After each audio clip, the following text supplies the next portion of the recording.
ನಮ್ಮ ಮನೆಯಲ್ಲಿರುವಂಥ ಹಸು ಕಥೆ ಏನಪ್ಪ ಅನ್ನೋಂಥ ಚಿಂತೆ ಮಾಡೋಂಥ ಸ್ಥಿತಿ ಇವತ್ತು ಕರ್ನಾಟಕ ರಾಜ್ಯದಲ್ಲಿದೆ.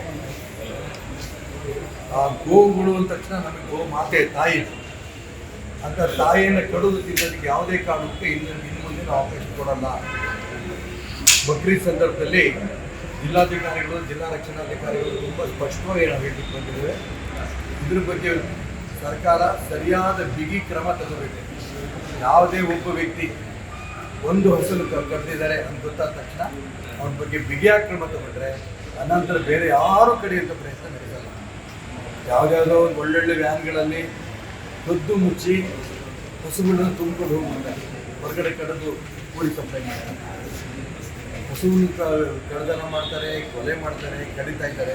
ಇದು ಯಾವುದೇ ಕಾರಣಕ್ಕೆ ಅವಕಾಶ ಕೊಡಬಾರದು ಅಂತ ಒಂದೇ ಉದ್ದೇಶದಿಂದ ಇವತ್ತು ನಾವು ಗೋವರ್ಧನ ಟ್ರಸ್ಟ್ ಮುಖಾಂತರ ಇದನ್ನು ಯಾವ ಕಾರಣಕ್ಕೂ ಕೂಡ ಒಂದೇ ಒಂದು ಹಸುನು ಕೂಡ ಕಡಿಬಾರ್ದು, ಕಳ್ಳತನ ಮಾಡಬಾರ್ದು, ಆ ನಿಟ್ಟಿನಲ್ಲಿ ಸರ್ಕಾರ ಗಮನಿಸಬೇಕು ಅನ್ನೋಂಥ ಎಚ್ಚರಿಕೆ ಕೊಟ್ಟು ಬಂದಿದ್ದಾರೆ. ಜಿಲ್ಲಾಧಿಕಾರಿಗಳು, ಜಿಲ್ಲಾ ರಕ್ಷಣಾಧಿಕಾರಿಗಳು ಇಬ್ಬರು ಕೂಡ ಖಂಡಿತ ನಾವು ಬಿಗಿ ಕ್ರಮ ತಗೋತೇವೆ ಅನ್ನೋಂಥ ಮಾತನ್ನು ಹೇಳಿದ್ದಾರೆ. ಅವರು ನಂಬಿದ್ದೇವೆ. ಅದನ್ನು ಗೋ ರಕ್ಷಣೆ ಆಗಬೇಕು ಅನ್ನೋ ಉದ್ದೇಶದಿಂದ ನಾವು ಯೋಚನೆ ಮಾಡಬೇಕು ಬಂದಿದ್ದೇವೆ.